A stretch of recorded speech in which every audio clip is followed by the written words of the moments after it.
I've been doing. What do you think, Robert, about as far as his style? You watched a few of the fights. He's a natural guy. He uses his reach. He fights on the outside and tries to keep the fight on the outside if he can. But that's why we have a 12-round fight, to start working and little by little, round by round, start catching things. And we do a lot of, me and Brandon do a lot of plan. We could change the plan in the fight. We communicate really well, and we could make adjustments during the fight. We have our plan already, and I've been watching his fight, and he's not, he's a long off, and he tries to fight on the outside, but like I said, against the Brandon Rios, it's not going to be too easy for him. Brandon, I know you weren't, fully satisfied with your last performance, and I know you want to come out with an explosion in this performance. I know your pre-fight training, making weight, everything's been a lot better than the last time around. Obviously, like Robert said, he's going to try to fight from the outside. And I know you expect him to have the running shoes on, but I know you said beforehand, you said if he doesn't want to go to war, you're going to bring the war to him. Oh, exactly. I did that to all my opponents. I make them fight me. They don't want to fight me, I make them fight. They have no choice to fight because I'm not gonna stand there and let them do their job. Hell no, my job is to make them fight, and that's what I love to do, is fight. So everything else is great. What you seen in New York, it was bad. It was bad for me. I didn't do it right. It was my fault. I take all the blame for it. Now I made the right decision for my career. I hired nutritionists, and you can do the same way again. Do you feel a lot more energized at this point than you have in like some of your other prior camps? Dude, I feel great right now. I'm talking, I'm happy, I'm laughing. Before at this point, I'm like mad. It just, I just want to talk to somebody. I'm more of a dick. Now I'm just happy. I'm cool. I'm glad I'm being here. Just another day of workout, another day of my job, and just ready to give us the fans what they pay for. Is there any, your name obviously been throwing a lot of big plans for you, where beyond this fight, is there any pressure performance-wise since they're mentioning your name with guys like Marquez and other people like that? No, right now, my main focus is on April 14th with Richard Abril. Get rid of this guy, send him back to the dumpsters, and then we'll talk about what's next for Cameron Duncan, Robert. We'll sit down and we'll start talking and see what happens. Well, when that whole thing happened in Miami, did you actually think, at any time in that point, like I'll end up fighting this guy next, or are you still holding out hope that Gamboa might show up? Well, actually, at that point, when Gamboa didn't show up, I didn't know I was gonna fight this guy. Honestly, I didn't know if I knew I was not gonna fight Gamboa, I didn't know it was gonna be this guy. But they talked about it. I guess they deal and will and deal, and he came out okay. I guess I don't know what the fuck happened. That's that part of the side of the world. But whatever happened, he got the fight, and he better be careful what he wished for. He thinks I'm gonna be an easy opponent. Him in his camp, they got something else coming to him. I know when you said he first showed up, you thought it was just like a Spanish-speaking audience member. You didn't even know it was a fighter. He kept talking to you in Spanish, and you were like, "Who is this guy?" Yeah, because up there in Miami, he was talking to me. And he's háblame en español, like talk to me in Spanish. I don't understand what you're saying. I'm like, well, if you don't understand what I'm saying, get the fuck out of here. What are you doing here? Pretty much, what are you doing here if you don't understand what I'm saying? Yeah, and then he was just, we got closer. I guess all he heard was the F word, and he thought I don't know what the fuck, I say F a lot. And I don't know what his problem was, so he pushed me and he took off running. So, it happens, and now he ain't gonna run too far. You think after watching this fight, Gamboa will ever get in the ring? No. Gamboa, if he wants to fight me, he's gonna have to go to 140 now. I knew he never wanted to fight me in the first place. I don't even know why he called my name out. He's a dumb one. He's the one that looks stupid on his part. I was willing to fight him. He pulled out on I think it was like 1.2 or 1.3 million fight. Come on, man. And not only that, top it off, $100,000 extra if you win.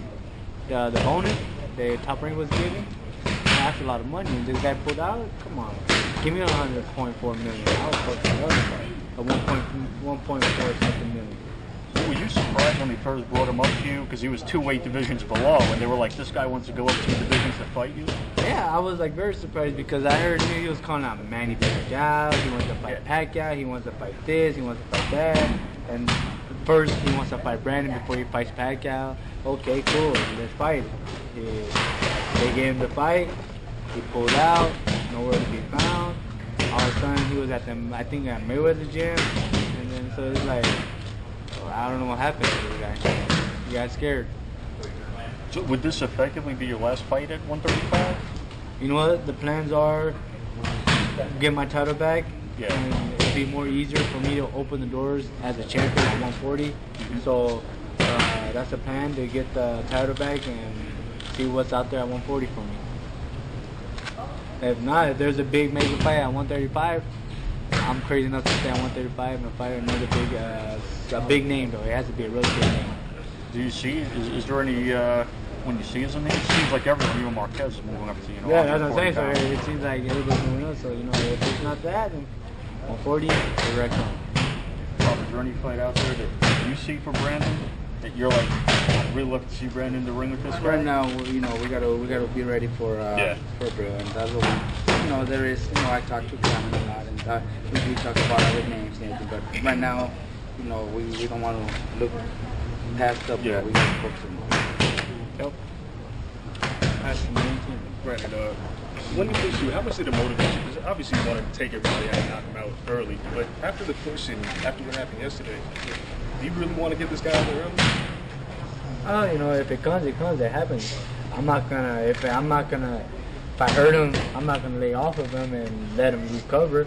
Hell no. If it happens early, I'm gonna knock his ass out. That's what I'm planning to do. But if it doesn't, we got 12 rounds to play with. We got 12 rounds to deal with, and I'll be ready for that. For 12 rounds. So, in your last 10 fights, you've knocked down 9 of your opponents.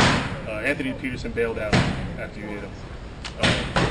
But how do you feel about the knockout? Because it is a great radio voice. It is what people come to see, and that's what makes fights exciting. So, to know that you're a knockout artist, obviously, that's got to weigh heavy on you to keep putting away people in spectacular fashion. I had this conversation with Robert yesterday, the other day.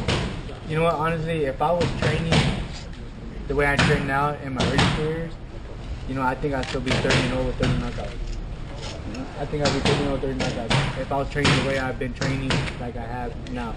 The reason why, like my 4-rounders, I didn't train right. I didn't do it right. I was too busy in and out. I was a party animal kid. I was always just in trouble. But if I would have trained, I looked at it. If I would train the way I was training before, So you're training now, oh man, I think I would have been 30-0 with 30 knockouts. Robert, can you talk about that? What did it take to reel Brandon in and really have him harness his talent? Well, it's a teamwork, and we got a lot of people involved now that are doing a great job. I think one thing that really helped out is, we gotta be real. We gotta admit, him getting married made a big change in his life, the way he thinks, the way he takes his career now. So that made a big difference. But our job, my job, Cameron's job, all the friends around him, to try to, make him a superstar and make him, become great in this sport. And we always told him, that there was times where, people, young guys, young adults, it happens. We're not the first or the last, But I think him getting married was a big difference.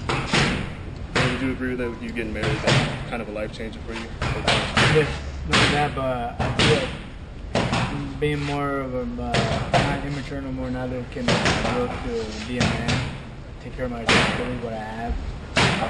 Only that, but my wife did help me out a lot. I give her a lot of credit now. And that, but she also one of my good friends, Donald Leary, who's also helping me train. He helps me out a lot. And with those and Robert, with their advice and just keep me always, Robert always on me, Donald always on me, my wife always on me. I had to hear reality, I had to get a reality check because at one point my career wasn't to get taken away. They were talking about it because they didn't know what they were doing. So I had a reality check, and it paid off. I feel great now. I'm ready to go to the top. If you kind of look at the landscape of boxing, the bigger stars are starting to phase out. So obviously you got to look at it as kind of the doors opening for you to take over and become the next big star in boxing. Not only that, but I just keep it real 1%, and I guess makes me a star, because the way I am, I'm keeping it real. I don't like hide or try to be friendly with the opponent, which I don't really like. I keep it real. I stay real, and the fans love that. And I feel people are considering me the next big star rising because of the fact that what Robert is doing for me, is changing me, the way I've been fighting, the way I've been winning. And so I think that's why people are considering I'm the next big star coming up, which is cool, but I still keep my feet on the ground. You kind of mentioned that you felt great. You're feeling great right now, much better than you felt last year. So it was a combination with the training, the diet, and how hard was it for you to go a little bit stricter with your diet? Well, it's been the training's always good. Don't get me wrong, training's always great. It just was just the eating, not eating healthy, not eating the way I was supposed to eat, eating the right meals now. I feel the difference already. I seen it. The first few days I was out there, I don't see shit. I don't see nothing happen. I don't know what's going on. But after that, I started realizing as it kept going, kept telling me keep it on, keep doing what you're doing, do what you need, don't go off of it, just stick on it, and you'll feel different. And ever since then, I was like, wow, I feel different. Before I was only eating 1 meal a day, now I'm eating 3 times meals a day, and I still feel great. And have the power and the force to train like the way I've been training, and the weight's coming off great. So it's like, wow, I'm feeling really good. So that leads you to think that if there was a big fight at 135, you could do this all over again whenever fight. If there was a big fight at 135, why not? If I'm gonna do this fight and make 135, why can't I make it again? So you know what? Everybody's moving up to 140, and the 140 is like a hot division right now. So why not go to 140 and do damage there? What difference will we see in you at 140 compared to what we've seen at 135? You'll see the same me, but I think a little more bigger, more healthier, more stronger.